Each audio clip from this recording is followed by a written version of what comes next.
మన ప్రభువును రక్షకుడైన యేసయ్య పరిశుద్ధ నామంలో కూడి వచ్చిన మీ అందరికీ నా హృదయపూర్వకమైన వందనాలు తెలియజేస్తున్నాను.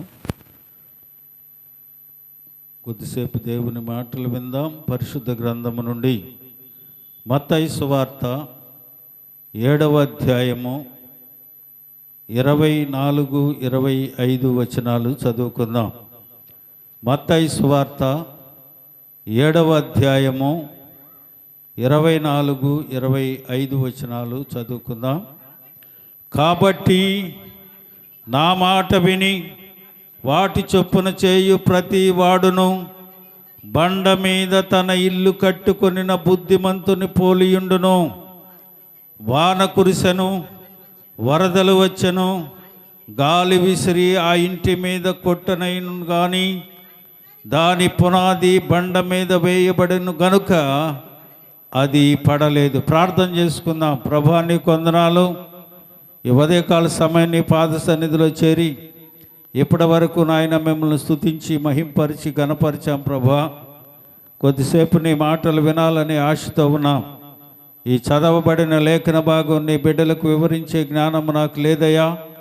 నీ సిలువ చాటు నన్ను మరుగుపరిచి నీ నోటి బోరగా నన్ను వాడుకొని నీ మాటలు మాకు వినిపించి వాటిని మా హృదయాల్లో భద్రపరుచుకొని నీ లేఖనానుసారంగా జీవించే కృప మాకు అనుగ్రహించి మహింపొందమని మా ప్రభు అయిన యేసయ్య పరిశుద్ధ నామంలో అడిగి వేడుకొనుచు ప్రార్థిస్తున్నాను మా పరమ తండ్రి, ఆమెన్. ప్రియమైన దేవుని బిడ్డలారా, దేవుని వాక్యము సెలవిస్తూ ఉంది కదా. యేసు ప్రభు వారు సువార్తను ప్రకటిస్తున్న సమయంలో సువార్తను ప్రకటిస్తూ ఆయన చెబుతున్న మాట ఏమిటంటే, కాబట్టి నా మాట విని వాటి చొప్పున చేయు ప్రతివాడు ఎలా ఉంటాడంట, బండ మీద తన ఇల్లు కట్టుకొనిన బుద్ధిమంతుని పోలి ఉంటాడట. ఆయన మాట విని వాటి చొప్పున చేయువాడు, ఆయన మాట వినేవాడు కాదు, విని వాటి చొప్పున చేయు ప్రతివాడు బండ మీద తన ఇల్లు కట్టుకొనిన బుద్ధిమంతుని పోలి ఉన్నాడట. వానొచ్చింది, వరదొచ్చింది, గాలి విసిరింది, ఆ ఇంటిని కొట్టింది, కానీ ఆ ఇల్లు పడలేదు. ఎందుకని? అది బండ మీద కట్టబడింది కనుక. హల్లెలూయా. ప్రియమైన దేవుని బిడ్డలారా, చాలా దినముల నుంచి దేవుని వాక్యము మనం వింటానే ఉన్నాం. కానీ విన్న వాటిని అనుసరించి నడిచిన ప్రతివాడు బండ మీద తన ఇల్లు కట్టుకొనిన బుద్ధిమంతుని పోలి ఉన్నాడని దేవుని వాక్యం సెలవిస్తూ ఉంది. ఆ బండ ఎవరు అనంటే క్రీస్తు. క్రీస్తు అనే బండ మీద తన ఇల్లు కట్టుకోవాలట. ప్రియమైన దేవుని బిడ్డలారా, ఎన్నో రీతిలుగా పునాదులు వేసి ఎన్నో రీతిలుగా మనం గృహాలను నిర్మించుకుంటుంటాం. గట్టిగా వేయబడిన పునాది గాలి వచ్చినా, వానొచ్చినా, వరదొచ్చినా, వాగొచ్చినా దాన్ని కొట్టితే బండ మీద తన ఇల్లు కట్టుకొని ఉన్నది కాబట్టి, పునాది స్ట్రాంగ్గా ఉంది కాబట్టి అది పడదు. ఈ రోజున చాలామంది విశ్వాసులు రక్షణ పొందామని చెప్పుకుంటున్నారే, కానీ గాలి వచ్చి విసిరిన, వాన వచ్చిన ఎందుకని పడిపోతా ఉన్నాయి? వారు క్రీస్తు అనే బండ మీద తన గృహాలను నిర్మించుకోలేదు.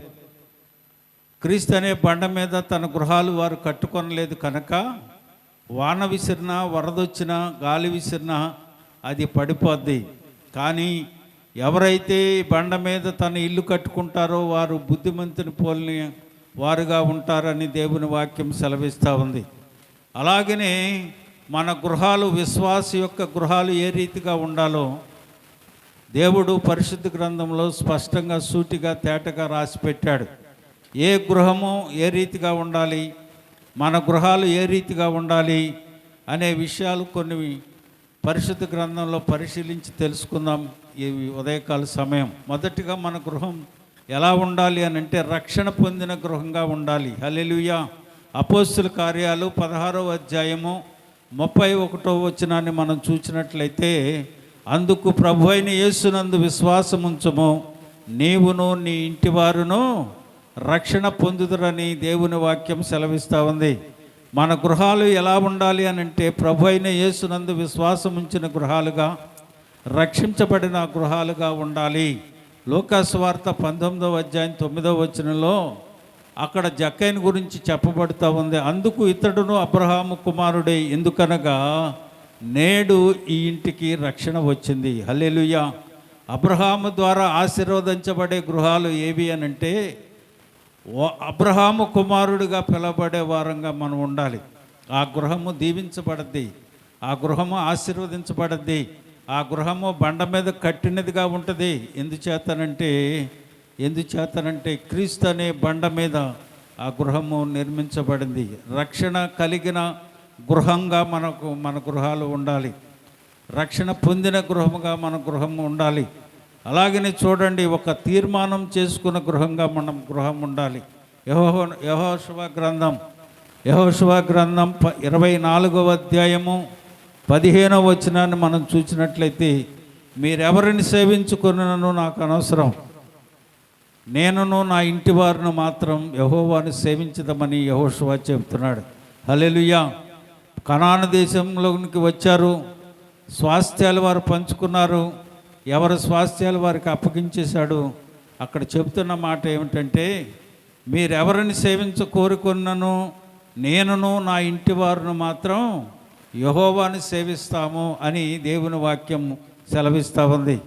రక్షణ పొందిన గృహం యెహోవాను సేవించే గృహముగా ఉండాలి. యెహోవాను ఘనపరిచే గృహంగా ఉండాలి. తన కుటుంబంతో యెహోవాను ఘనపరిచేదిగా, ప్రార్థించేదిగా, నిత్యం ఆయన సన్నిధి వెదికే గృహముగా ఉండాలి. రక్షించబడిన గృహం, ఆయన సన్నిధిలో తీర్మానం చేసుకున్న గృహం. మూడవదిగా చూడండి, నీతిమంతుల గృహం. సామెతల గ్రంథం 33వ అధ్యాయము 33వ వచనం. సామెతల గ్రంథం 3వ అధ్యాయము 33వ వచనం. నీతిమంతుల నివాస స్థలము ఆయన ఆశీర్వదించును.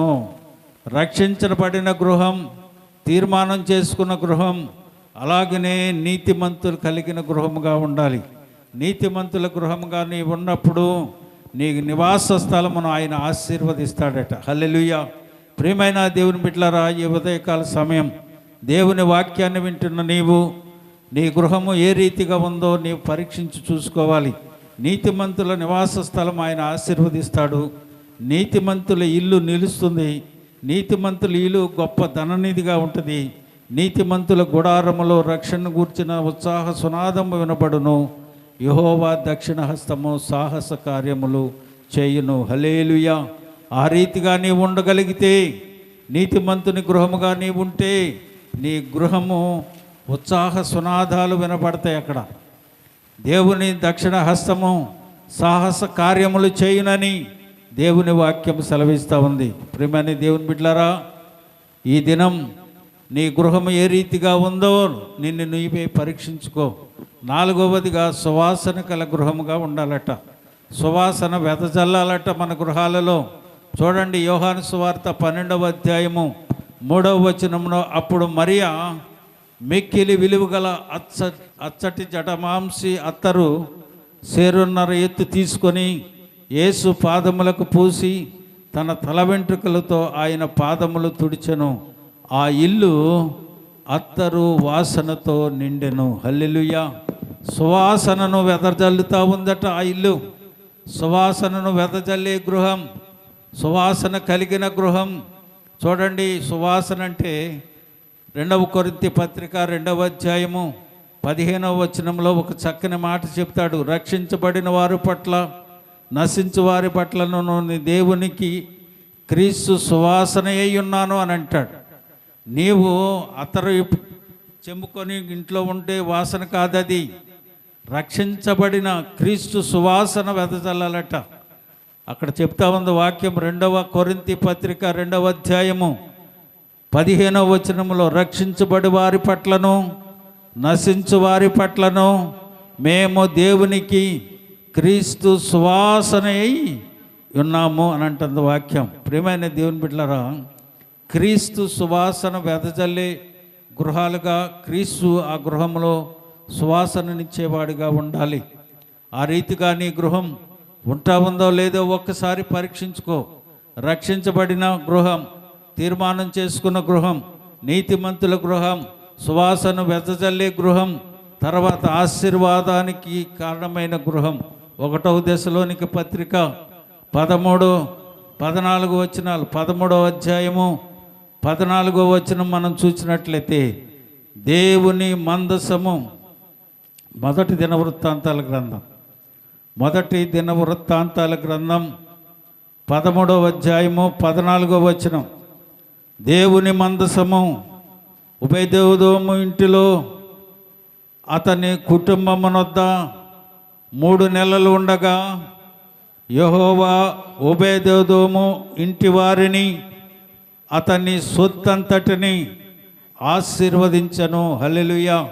ఎవరి గృహాలలో అయితే మందసం ఉంటుందో, ఎవరి గృహాలలో అయితే వాక్యం ఉంటుందో, ఎవరి గృహాలలో అయితే దేవుడు నివాస స్థలముగా వారు ఏర్పరచుకుంటారో ఆ గృహము ఆశీర్వదించబడింది. ఓబేదెదోము కుటుంబము అంతటిని ఆయన ఆశీర్వదించారు.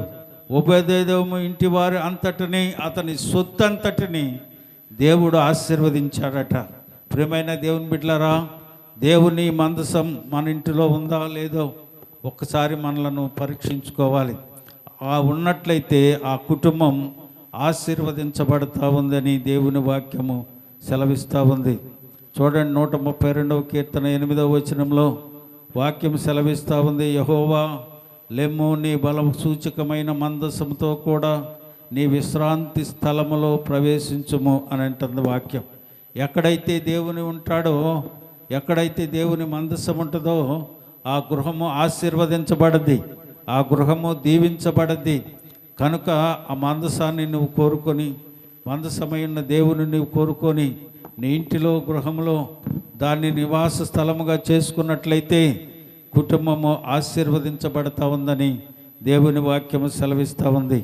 అలాగనే ఆతిథ్యం ఇచ్చే గృహం, అపోస్తుల కార్యాలు 28వ అధ్యాయము, అపోస్తుల కారు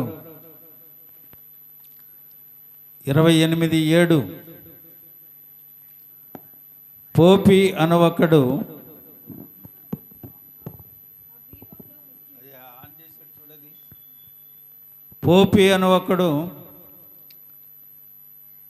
ఆ ద్వీపములో ముఖ్యుడు, అతనికి ఆ ప్రాంతములలో భూములుండెను. అతడు మమ్ము చేర్చుకొని 3 దినములు స్నేహభావముతో ఆతిథ్యమిచ్చను. హల్లెలూయా. ఆతిథ్యమిచ్చే గృహాలుగా మన గృహాలు ఉండాలి. దేవుని బిడ్డలను చేర్చుకునే గృహాలుగా ఉండాలి. దేవుని బిడ్డలను చేర్చుకొని ఆతిథ్యమిచ్చే గృహాలుగా మనం ఉన్నప్పుడు ఆ గృహాలు ఆశీర్వదించబడతాయని దేవుని వాక్యము సెలవిస్తూ ఉంది. చూడండి, రోమాపత్రిక 12వ అధ్యాయము 13వ వచనంలో కూడా ఒక చక్కని మాట ఉంది. అక్కడ పరిశుద్ధుల అవసరములలో పాలు పొందుచు శ్రద్ధగా ఆతిథ్యం ఇచ్చుచూ ఉండరి. హల్లెలూయా. ఆతిథ్యము పరిశుద్ధులకు ఇచ్చేవారముగా మన గృహాలు ఉండాలి. అప్పుడు దీవించబడతాయి. అలాగనే తెలియకనే దేవుని దూతలకు ఆతిథ్యం ఇచ్చిన అబ్రహాము ఆశీర్వదించబడ్డాడు. అలాగనే ఘనురాలైన స్త్రీని చూసాం మనం. ఆ స్త్రీ ఏం చేసింది? దైవజన్ని తన ఇంటికి పిలిపించుకొని తన భర్తతో చెబుతా ఉంది. ఏమంటుంది? మన ఇంటికి వస్తూ వెళుతూ ఉన్నాడే, ఆయన భక్తి గల దైవజనుడని నేను ఎరిగాను. కాబట్టి మన ఇంటిలో ఆయనకు ఒక విడిది గది ఏర్పాటు చేద్దామని ఏర్పాటు చేసింది. ప్రియమైన దేవుని బిడ్డలారా, ఆ రీతిగా నీవు ఉండగలిగితే దేవుని ఆశీర్వాదాలు నీవు పొందుకొనగలుగుతావు.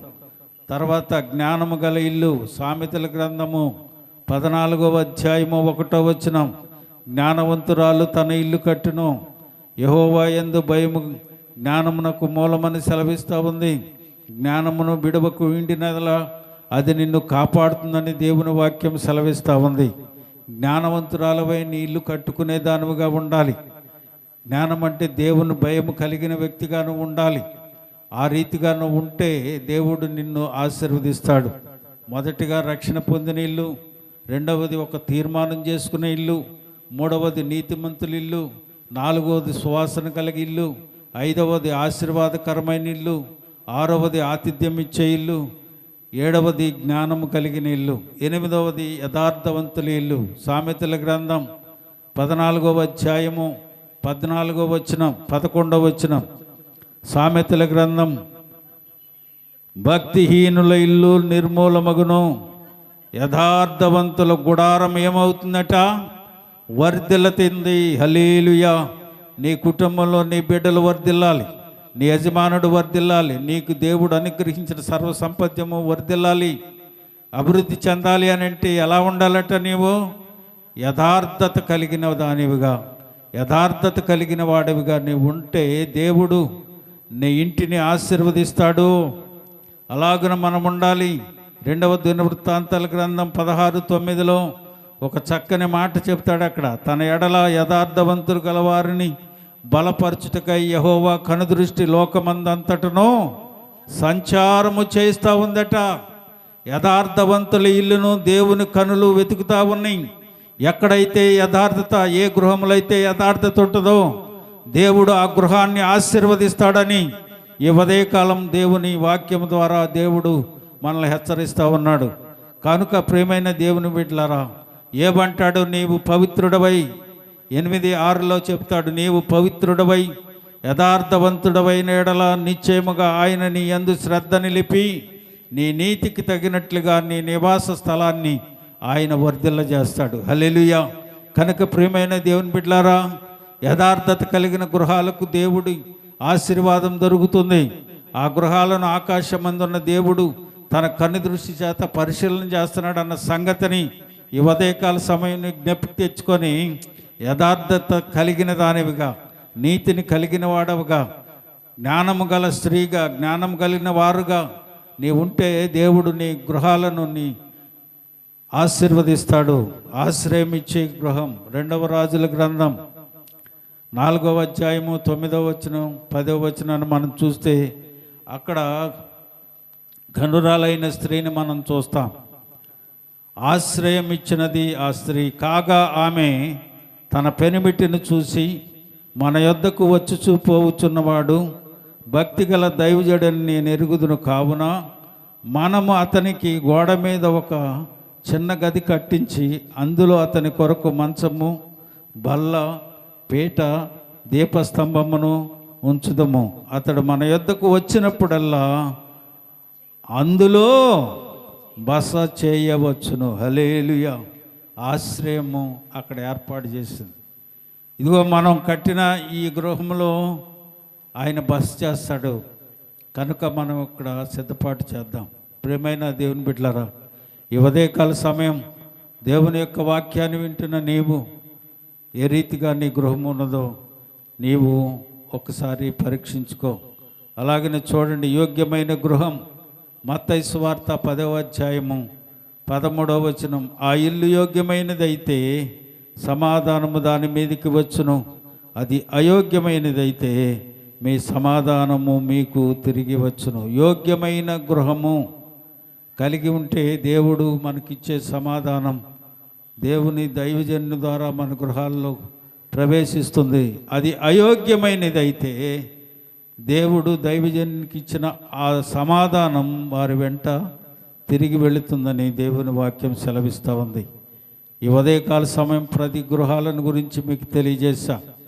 ఏ రీతిగా నీ గృహం ఉందో నిన్నే నువ్వు పరీక్షించుకోవని ప్రార్థిస్తూ దేవుని యొక్క సన్నిధిలో విజ్ఞాపన చేయుచున్నా. ఎందుచేతంటే ఆ గృహాలు ఆ రీతిగా ఉంటేనే దీవించబడతాయి. మొదటిది రక్షణ పొందిన గృహం, రెండవది తీర్మానం చేసుకున్న గృహం, మూడవది నీతిమంతుల గృహం, నాలుగవది సువాసన కలిగిన గృహం, ఐదవది ఆశీర్వాదకరమైన గృహం, ఆరవది ఆతిథ్యమిచ్చే గృహం, ఏడవది జ్ఞానము కలిగిన గృహం, జ్ఞానము గల గృహం అంటే దేవుని భయము కలిగిన గృహం, ఎనిమిదవది యథార్థవంతుల గృహం, తొమ్మిదవది ఆశ్రయమిచ్చే గృహం, పదవది యోగ్యమైన గృహం. యోగ్యత నీవు కలిగి ఉన్నట్లయితే ప్రభువు తప్పక నీ గృహాన్ని ఆశీర్వదిస్తాడు. ఆ రీతిగా నీవు ఉండగలిగితే దేవుడు నిన్ను నీ గృహాన్ని ఆశీర్వదించి అభివృద్ధిపరిచి దేవుడు నిత్యము ఆయన కనుదృష్టి నీపై నిలిపి నీవు ఏ రీతిగా నీ నివాస స్థలం ఉందో ఆయన లేఖనాలు చెప్పినట్లుగా ఆ రీతిగా ఆశీర్వదిస్తాడు. అట్టి కృపా ప్రభు మనకు అనుగ్రహించు.